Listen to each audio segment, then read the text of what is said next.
कृष्णा। मैं कृष्ण सखी एक बार फिर से कार्तिक महात्म्य के 24वें अध्याय के साथ धर्मदत्त और राक्षसी कलह। राजा पृथु ने श्री नारद जी से कहा, हे ब्रह्म ऋषि, तुलसी के चमत्कार के साथ यह भी बताइए कि यह व्रत पहले किसने किया और कैसे किया। नारद जी ने कहा, हे राजन, पूर्व काल की बात है। श्रह नामक पर्वत पर करबीरपुर नामक एक नगर था। वहाँ धर्मदत्त नामक एक धर्मात्मा ब्राह्मण रहता था। वह सदा विष्णु जी का व्रत करता, उनकी पूजा में तल्लीन होकर ओम नमो भगवते वासुदेवाय मंत्र को भक्तिपूर्वक जपा करता था। वह सदा ही अतिथियों का सत्कार करता था। एक बार वह रात्रि के चौथे पहर में हरि जागरण के लिए हरि मंदिर में गया। वह हरि पूजन की सामग्री लेकर मंदिर जा ही रहा था कि उसकी दृष्टि एक राक्षसी पर पड़ी। उसका रूप बड़ा भयानक था। वह कांतिहीन नग्न शरीर वाली थी। उसके होठ लंबे थे। वह भयंकर शब्द कर रही थी। उसे देखकर वह ब्राह्मण भयभीत होकर घबरा गया, कांपने लगा।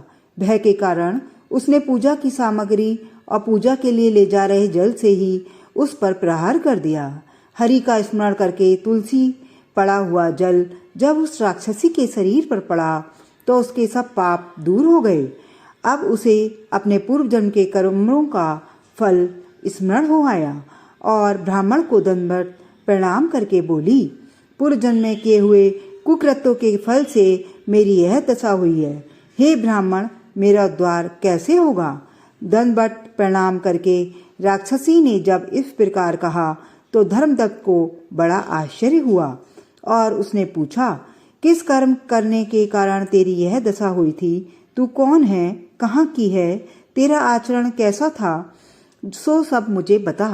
कलह नामक उस राक्षसी ने कहा, हे ब्राह्मण, मेरे पूर्व जन्म की बात है। सौराष्ट्र नगर में भिक्षु नामक एक ब्राह्मण था। मैं उसकी स्त्री थी। मेरा नाम कलह था। मैं अत्यंत निर्दय थी।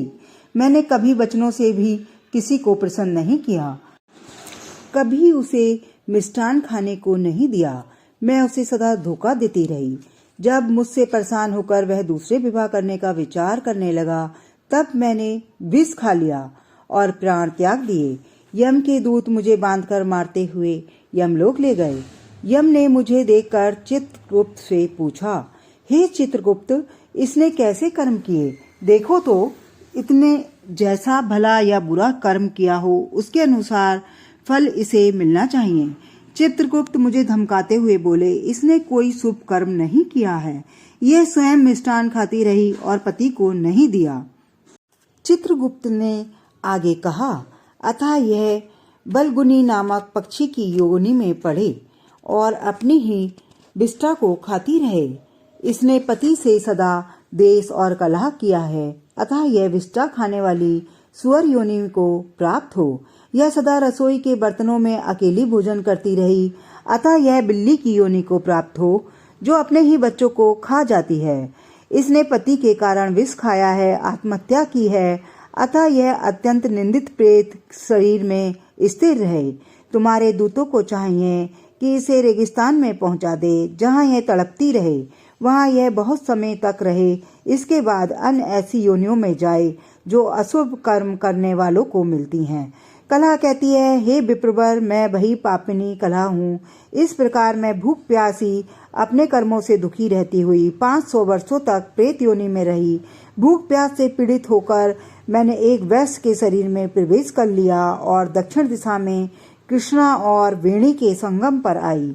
जब वहां पहुंची तभी शिवजी तथा विष्णु के गणों ने मुझे उस वैश्य के शरीर से अलग कर दिया।